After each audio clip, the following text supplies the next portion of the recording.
आपको यकीन हो रहा है कि आपकी बेटी यहाँ तक पहुँच गई है? वो एक शो में आता है ना, मैं कौन सा शो, मैं अपने मुंह से नहीं बोलना चाहता था। मतलब इंडिया के सबसे बड़े शो में इस वक्त यहाँ पर है।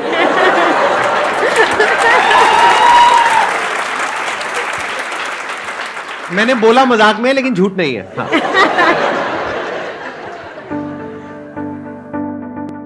Please give an energetic and warm welcome to the one and only Roshni Mukherjee ji.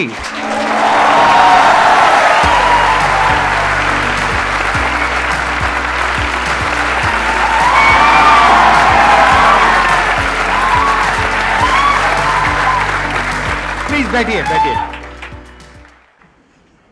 I am falling short of words to express that feeling कि कितने सालों से मतलब आपको देखते हैं वीडियोस में and you know motivating so many people and I could feel that aura while I was on the back stage.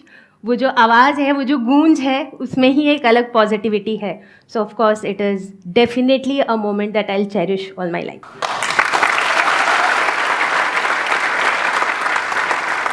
ये टीचिंग लाइन में आप क्यों आए और कैसे आए? अगर ये कहानी मैं शुरू करूँ तो मैं अपने बचपन में चली जाऊँगी। तो मुझे ऐसा लगता है जब मैं बहुत छोटी, जैसे बहुत छोटी एज में 5-6 साल की एज में हम अक्सर ही घर पे वो टीचर स्टूडेंट वाला गेम खेलते हैं, राइट? तो वो कई बच्चों को पसंद आता है खेलना, वो बोर्ड लगा करके टीचर बन के। एग्जैक्टली। इनफैक्ट जब मैं अपने स्कूल में थी, मे बी अराउंड क्लास 6-7 में जब मैं थी, तभी भी मुझे जैसे बहुत बार ऐसा होता था कि जो मेरे से एक क्लास जूनियर हैं उनको चीज़ें समझाना बड़ा अच्छा लगता था, और जिनको मैं समझाती थी वो भी बड़ा अप्रिशिएट करते थे कि हाँ दीदी अच्छा समझ में आया टाइप्स।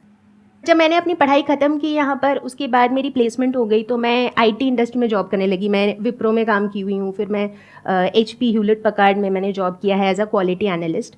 मैं वहाँ पे अच्छा कर रही थी, बट डीप डाउन ना मैं पढ़ाना ही चाहती थी, ठीक है? तो मैं सोची कि क्या करूँ।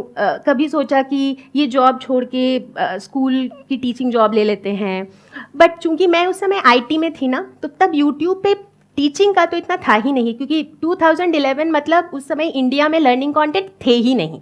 जिस तरह से लर्निंग कंटेंट नहीं था, उसी तरह से पढ़ने वाले बच्चे भी कम थे यूट्यूब पे, क्योंकि उस समय यूट्यूब पे बहुत ज़्यादा बच्चे पढ़ने आते भी नहीं थे। बट चूंकि उस दौरान मैं यूट्यूब का यूज़ करती थी, जैसे ऐसे म्यूज़िक, एंटरटेनमेंट, यही चीज़ों के लिए यूज़ होता था, तो तभी मुझे ये आइडिया आया था कि यूट्यूब पे करके देखते हैं। मैंने कुछ वीडियोस डाली, 2-4 व्यूज़ आने लगे कुछ 2-4 हफ्तों में, और उसमें से एक बच्चे ने लिखा था कि ma'am what you could explain in 10 minutes my teacher could not do in a week.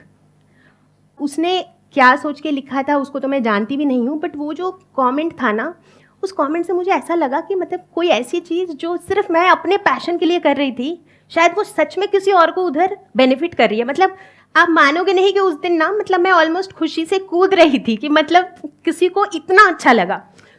Very honestly speaking, that is when I very strongly decided that I wanted to build a free education platform. तो ये बात है 2011 की ही, और उस समय मैं already थोड़े वीडियोस बनाना शुरू कर चुकी थी, और साथ साथ में आप अपनी जॉब भी कर रहे थे। हाँ, साथ में मैं जॉब कर रही थी। तो मैं सुबह 4 बजे उठती थी वीडियोस बनाने के लिए। तो वो अपने आप में जो है ना, एक अलग जोश था, एक अलग जज्बा था। शुरू हुए 2011 में, बनते रहे। 2014 में मैंने डिसाइड किया कि मुझे जॉब छोड़नी है, मुझे फुल टाइम करना है, ताकि मैं और ज़्यादा बना सकूं। तो इस तरीके से जो है ना मेरा कंटेंट बनता गया। उसके बाद क्या हुआ कि चूंकि मेरे पास वो पूरा कंटेंट था, एक तरीके से आप कह लो कि वो पूरा पैकेज था, and it was all available free of cost. So धीरे धीरे करके जैसे नेशनल डिजिटल लाइब्रेरी, CBSE, ये सारे अप्रोच करने लगे कि हमारे लर्निंग प्लेटफॉर्म में हम आपके कंटेंट यूज़ कर लें क्या। फिर धीरे धीरे करके बहुत सारे NGOs अप्रोच करने लगे कि हम अपने NGOs में आपके कंटेंट यूज़ कर लें क्या। तो ये जो चीज़ें थी ना, एक अलग लेवल की इसमें सेटिस्फैक्शन थी। तो आपने इन सबको फ्री ऑफ कॉस्ट अलाउ कर दिया अपना कंटेंट यूज करने के लिए, या पैसे लिए आपने? नहीं, मेरा तो फ्री लर्निंग प्लेटफॉर्म ही था ना। आई अंडरस्टैंड, आपका फ्री था, लेकिन इन लोगों ने जो आपको अप्रोच किया, आपने उनसे पैसे नहीं लिए। नहीं। एंड आई एम 100% श्योर आपको बहुत सारे ऐसे भी प्लेटफॉर्म्स ने अप्रोच किया होगा जो पेड है, और उन्होंने आपको बहुत बड़ा अमाउंट ऑफर किया होगा। हाँ, रेवेन्यू शेयरिंग तो बहुत लोग ऑफर करते थे। तो आपने वो एक्सेप्ट किया या नहीं किया? नहीं, आज तक नहीं किया? नहीं। हमारे हाउ इज दैट पॉसिबल? क्योंकि एडटेक में मैंने देखा है,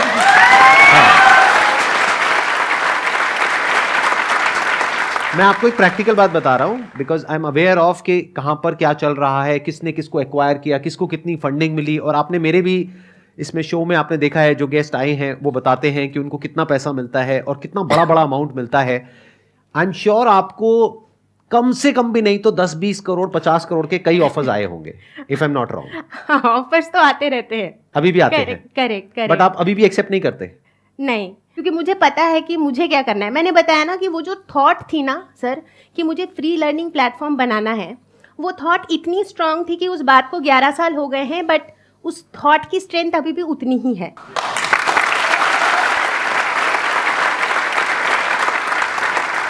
मैं यहाँ पर एक चीज और भी ऐड करना चाहूंगा। आज यहाँ पर लाखों लोग इस वीडियो को देखने वाले हैं।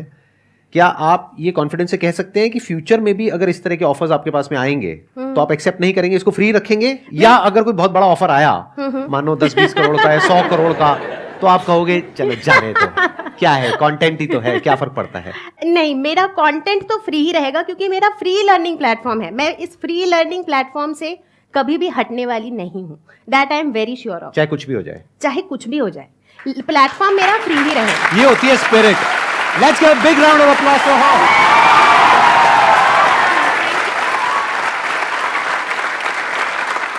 मेरी बात ध्यान से सुनना। जब कोई इंसान ऐसा काम कर रहा होता है या कर रही होती है तो उसको हम लोगों की सपोर्ट की बहुत जरूरत होती है।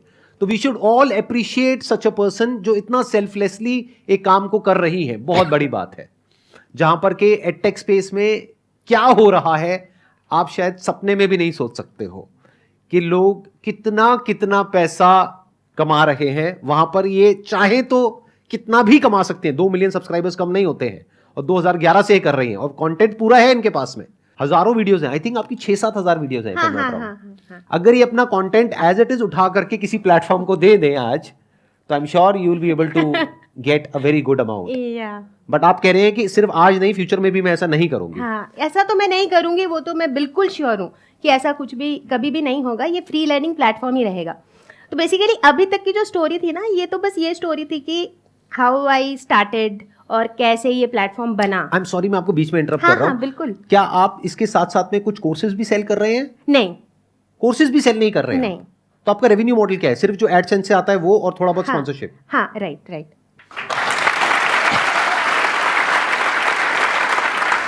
आई मस्ट से मैं एडटेक स्पेस में बहुत लोगों से मिला हूं, लेकिन जिस तरह से आप कर रहे हैं ऐसे बहुत कम लोगों को मैं जानता हूं। एनीहाउ, हाँ बताइए। तो मैं ये कहने वाली थी कि ये तो शुरुआत की स्टोरी थी कि मतलब मैंने कैसे स्टार्ट किया और कैसे प्लेटफॉर्म को बनाया। बट बीच की स्टोरी भी काफ़ी इंटरेस्टिंग लग सकती है लोगों को, क्योंकि ऐसे तो मुझे 11 साल हो गए। बट मैंने अभी देखा आपकी आंखों में पानी आ रहा था, तो वाज दैट बिकॉज कि आपको खांसी हो रही है या फिर नहीं। आप थोड़ा इमोशनल हो गए थे? शायद मैं थोड़ा इमोशनल हो गई थी। ओके, हाँ ठीक है। ये जो 11 साल थे ना, ये 11 साल ऐसा नहीं था मेरा, ऐसा नहीं था या ऐसा भी नहीं था। ये जो 11 साल है ना, वो कुछ ऐसा था, फिर ऐसा था। तो मैं चाहूँगी वो वाला पार्ट भी शेयर करना, शायद बहुत से लोगों को उससे भी कुछ जानने को मिले, कुछ सीखने को मिले। क्योंकि जब कभी भी ये वाला पार्ट आता है ना, तो अक्सर ही इस पार्ट के बाद हम इधर ही चले जाते हैं। बहुत बार ऐसा होता है बहुतों के साथ। 2016 के आसपास channel was doing pretty good, मतलब उस समय के हिसाब से। उस समय जैसे कि इतने ज़्यादा और चैनल्स थे भी नहीं, तो जो हमारी जो ऑडियंस थी ना, वो लॉयल ऑडियंस भी थी। जो 6th में पढ़ रहा है वही 7th में भी पढ़ रहा है, हमसे 8th में भी पढ़ रहा है। हमें सक्सेस स्टोरीज़ भी सुनने को मिल रही थी लोगों की इधर उधर से। जैसे 2017 में हमारी एक स्टूडेंट थी दीपल जैन, जिन्होंने MP पूरे बोर्ड में ना बायो में वो स्टेट टॉपर थी, और उन्होंने हमारे कंटेंट से सिर्फ पढ़ा था। उनका आर्टिकल आया था टाइम्स ऑफ इंडिया में, जिसमें उन्होंने लिखा था पूरा कि हमने रोशनी मैम से पढ़ा था बायो का कंटेंट। तो मतलब ये ना बड़ी एक, आप समझ रहे हो ना, एक अलग लेवल की मुझे भी बड़ी खुशी होती है जब कोई आकर के इस तरीके से बोलता है कि भाई आपको मैंने देखा और वहां से मेरे को ये स्पार्क मिला, वहां से मुझे इंस्पिरेशन मिली और आज मैं ये कर रहा हूँ, वो कर रहा हूँ। तो मुझे अपनी सक्सेस से ज्यादा उसकी सक्सेस में खुशी होती है। I can relate to it what you are saying. क्योंकि मुझे हमेशा ऐसा लगता है कि अगर कोई 5 भी ऐसे बच्चे हैं ना जिनका लाइफ हमारे कंटेंट की वजह से बिल्कुल बदल गया, तो भी वो बहुत बड़ी बात है। क्योंकि वो जो 5 लाइफ्स हैं वो भी आगे जाके बहुत लाइफ्स को बदल सकते हैं, right? Because they are getting empowered that ways. तो इस तरह से हमारी जर्नी चली। 2016 में हमें काफ़ी रिकग्निशंस भी मिलने लगे, जैसे कि हमें लिम्का बुक ऑफ रिकॉर्ड से रिकग्नाइज किया गया कि आपने, उस समय 5000 से ऊपर कंटेंट बन चुका था कि आप 5,000 plus videos free of cost available करा रहे हो। तो लिम्का बुक ऑफ रिकॉर्ड्स ने हमें रिकॉग्नाइज़ किया। इनफैक्ट मुझे ऑनरेबल प्रेसिडेंट ऑफ इंडिया से भी 100 वीमेन अचीवर्स ऑफ इंडिया मिला था 2016 में। बहुत बढ़िया। तो मतलब अभी देख रहे हो ना, अभी ये मतलब अभी जर्नी ऊपर जा रही है। अच्छा वाला चल रहा है, मतलब बहुत अच्छा हो रहा है। फिर घर पे भी सब खुश है कि मतलब अच्छा हो रहा है, मतलब मैं भी खुश हूँ, एवरीथिंग इज ऑल गुड। 2017 के बाद क्या हुआ, जैसे जैसे अब मेरी फैमिली लाइफ में I went through my maternity, मेरी लाइफ की अपनी एक मतलब जो भी पर्सनल ऑब्स्टिकल्स वगैरह आए, तो मैं उतना कंटेंट बना नहीं पाई उस समय। मतलब I could not produce so much of content, क्योंकि नॉर्मली मेरे चैनल पे ना कंटेंट का वॉल्यूम हमेशा बहुत हाई होता था। अब क्या हुआ, I was in a fix, क्योंकि मेरे पास टीम तो है नहीं, तो अगर मैं नहीं बना रही हूँ तो चैनल खाली है, कुछ नहीं जा रहा है। मीनवाइल समहाउ वो वाला जो टाइम था ना, वो 2017-18 जैसे शायद आप लोगों को भी पता हो, उस दौरान बहुत सारे लर्निंग चैनल्स आ गए, जिनमें से बहुत से चैनल्स आज की डेट पे बड़े बड़े एडटेक्स भी बन चुके हैं। वो वाला ही फेज़ था जब जियो का भी पेनिट्रेशन हो चुका था, तो इंटरनेट की जो एक्सेसिबिलिटी है वो भी बढ़ गई थी, बहुत लर्निंग चैनल्स आ गए थे, तो बेसिकली कॉम्पिटिशन काफ़ी बढ़ गया था। But at the same time मुझे ये भी दिख रहा था कि मेरा चैनल का जो ग्राफ है ना वो नीचे जा रहा है, वो मुझे दिख रहा था।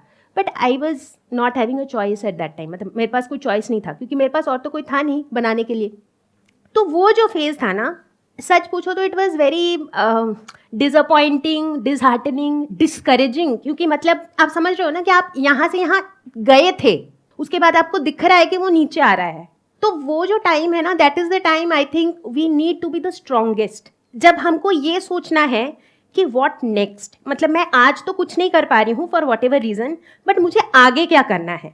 तो मैं इस बात के लिए बहुत ज़्यादा डिटरमिन्ड थी कि ठीक है, ये एक मेरा फेज़ है, बट मैं वापस आऊँगी, और जब मैं वापस आऊँगी तो मैं ऊपर ही जाऊँगी। 2019 पे मैं वापस आई, ठीक है। पहले तो सबसे पहले मैंने थोड़ा पॉज लिया, ये सोचने के लिए जो मैं कर रही थी उसी को अब करना काफ़ी नहीं है, क्योंकि अब क्या है, इस स्पेस में बहुत कंपटीशन है। तो मुझे अगर अपनी जगह बनानी है तो कैसे बनानी है, कुछ तो मुझे ऐसा करना है जिससे बच्चे मेरा कंटेंट देखें, राइट, वरना तो वो डिस्कवर ही नहीं कर पाएंगे मुझे कि मैं कहाँ हूँ, मैं खो जाऊँगी भीड़ में। सो मैंने उस समय थोड़ा पॉज लिया, थोड़ा टाइम दिया, थोड़ा सोचा, और इस बार मेरा फोकस था कंटेंट, कि फ्री ऑफ कॉस्ट मैं कंटेंट का क्वालिटी ऐसा दूंगी कि लोग कहेंगे कि पे करके भी हमें ऐसा कंटेंट नहीं मिला। अब मेरे पास रिसोर्सेज थे, क्योंकि अब यूट्यूब थोड़ा पुराना हो चुका था, अब कैमरा, माइक, सब कुछ मुझे पता था कैसे करना है, ग्रीन स्क्रीन, एडिटिंग, अब मुझे चीज़ों का आइडिया था। एंड आई फील दैट कहीं ना कहीं मैं I am a bit of a creative person as well. तो जैसे ना मुझे इस तरह की चीज़ें सोचनी अच्छी लगती है कि अच्छा मुझे ये बताना है तो मैं कैसे बता सकती हूँ, इसको ऐसे बता सकती हूँ, मतलब आप समझ रहे हो ना। I generally try to think कि इसको कैसे समझा सकते हैं, इसमें क्या कर सकते हैं, कि इसको स्टोरी फॉर्म में या एंटरटेनिंग वे में कैसे बताया जाए। तो I generally spend some time doing that. And वो जो फेज था ना, उस समय मैंने चीज़ों को काफ़ी डिफरेंटली प्लान किया। उसके बाद अच्छा एक चीज़ मैं बताना भूल गई थी कि जब मैंने चैनल शुरू किया था ना, तो मैंने चैनल का नाम रखा था एग्ज़ाम फियर। इसके पीछे भी एक कारण था कि जैसे कि मैं बता रही थी ना कि इंडिया में मुझे अधिकतर बच्चे एग्ज़ाम के डर से ही पढ़ते हुए दिखते हैं, उनको समझ में नहीं आता है डिफ्रैक्शन का डेफिनेशन क्या है, लेकिन फिर भी वो रट के चले जाते हैं क्योंकि नंबर आ जाते हैं, राइट। तो एग्ज़ाम फियर नाम रखा था, और उसका जो एक्स था ना उसमें एक ऐसे डेंजर का सिंबल बना होता था। तो बहुत से लोग मुझे कहते थे कि यार तुमने ऐसा नाम क्यों रखा है एग्जाम, थोड़ी नेगेटिव फीलिंग आती है। हाँ करेक्ट, एग्जैक्टली, यही बात मुझे कई लोगों ने बताई थी। तो मैंने जो है ना पूरा नाम चेंज कर दिया और मैंने इसको लर्नो हब बना दिया, because end of the day मेरा जो मेन फोकस था that was to make learning engaging, ये मेरा मेन मुद्दा था इस बार। अब क्या हुआ, जो मेरा कंटेंट का जो फॉर्मेट था ना वो कंप्लीटली चेंज हो गया। अब जो है मैं ग्रीन स्क्रीन पे, इससे पहले तक जब मैं पहले बनाती थी तो उसमें मैं नहीं दिखती थी, मेरे पास कैमरा वगैरह का कोई सेटअप वगैरह था नहीं, तो वो पीपीटी वाली वीडियोस होती थी जिसमें ऑडियो आ रहा होता था और मैं वो पेन टैबलेट से लिख रही होती थी। मेरा वीडियो का वॉल्यूम इसके बाद बहुत हाई नहीं रहा, बट वो जो वीडियो की जो क्वालिटी थी ना उस पर मैंने बहुत ज़्यादा फोकस किया। And and of the day उसका मुझे रिजल्ट भी मिला। वो वन शॉट सीरीज़ जो है वो इतनी चली, बच्चों ने बोला कि हमने पेड कोर्सेज ले रखे। मतलब वैसे भी ना इंडिया में तो सर ये भी है ना कि पेरेंट्स को लगता है कि फ्री का है, फ्री में हम रिलाई करें क्या, पर्सनली मैं बहुत से ऐसे बच्चों से मिली हूँ जो कहते हैं कि उन्होंने कहीं पे भी पेड अपना ज्वाइन कर रखा था, चाहे ऑफलाइन इंस्टीट्यूट हो या ऑनलाइन कोर्सेज हो, बट वो कहते हैं कि हमें ना उधर समझ में नहीं आया, फिर हमने वन शॉट वीडियो देख के ही समझा। तो मतलब वो चीज़ें होती रहती हैं। मतलब पैसे किसी और को दे रहे हैं लेकिन काम आप कर रहे हैं। तो इसीलिए ना हमारे वीडियोस का एक टैगलाइन होता है, कॉन्सेप्ट होगा क्रिस्टल क्लियर। ठीक है, मतलब generally that has become a tagline now. जब भी मैं वीडियो शुरू करती हूँ तो मैं कहती हूँ कि ये वीडियो देखने के बाद कॉन्सेप्ट होगा क्रिस्टल क्लियर। तो जब बच्चे लिखते हैं ना कि कॉन्सेप्ट हो गया क्रिस्टल क्लियर, तो मतलब कहीं ना वो एक सेटिस्फैक्शन भी है कि मतलब बच्चों को चीज़ें समझ में आ रही हैं। डीप डाउन जो आप कह रहे हो, I strongly believe in that education must be free for all. Only then is going to be a level playing field. चाहे कोई अमीर का बच्चा है चाहे गरीब का बच्चा है, एजुकेशन फ्री होनी चाहिए। मतलब एजुकेशन का मॉडल ये होना चाहिए जो पहले होता था एक समय पर, कि गुरु दक्षिणा वाला, कि अगर आपके पास में पैसा है देने के लिए, 1 रुपए है, 10 रुपए है, 1000 रुपए है, 10,000 रुपए है, आप दे दो। लेकिन अगर आपके पास में नहीं है तो आपको नहीं रोकना चाहिए आगे बढ़ने से। Exactly. तो एटलीस्ट आपके जैसे कुछ लोग और होने चाहिए जो अपने सेल्फिश इंटरेस्ट को हटा करके, सोचो कितने राजा महाराजा, कितने लोग, कितने आए कितने गए, कोई याद है क्या? बट आज इन्होंने जो शेयर किया है यहां पर, आई मस्ट से दैट के you will be remembered for ever.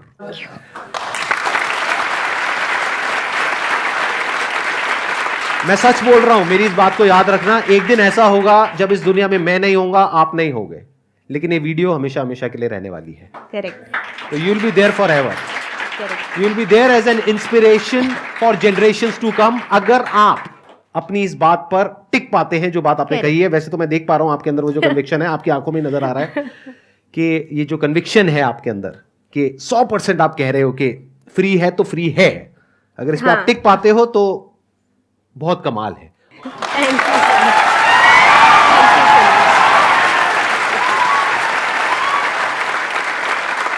Thank you so much for coming यहाँ पर आकर के। Thank you so much for inviting me. मतलब द संदीप माहेश्वरी ही मैं कहूँगी, से मिलना ही अपने आप में एक एक्सपीरियंस है, and I got that experience today. Thank you so much. Thank you so much.